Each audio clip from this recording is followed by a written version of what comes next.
Så er vi nået til sidste del af crawlerband-byggeriet.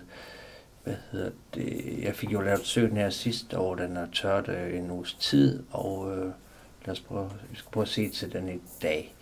Og så er det sådan set også, afsluttet det der projekt, så der kan starte et nyt, men man kan jo altid finde på flere ting til crawlerbanen.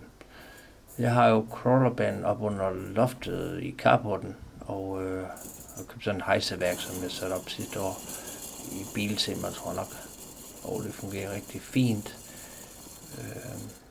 Så den er pakket væk, og jeg har med vilje ikke meldt den sort under bunden, for så matcher den faktisk loftet op, og man kan se, at der ligger en pool deroppe, tror jeg nok. Så men lad os prøve at kigge en gang. Jeg har haft et låg henover på grund af fuglene og sådan noget, det kan godt finde på at stjæle en masse ting derfra. Her er så resultatet, og jeg synes faktisk, det blev rigtig godt. Igen, det er lidt mørkt på videoen her. Men ja, der er sådan forskellige farvespil i hvert fald. Men ja, og herindefra, det ser også meget smart ud.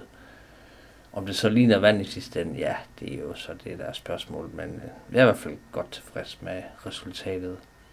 Og det er stadigvæk blødt. Selvfølgelig er der en hård skal på ovenpå, men man kan godt mærke, at det ikke er gennemtørt efter en uge. Men der kommer jo også en 3/4 liter lak i.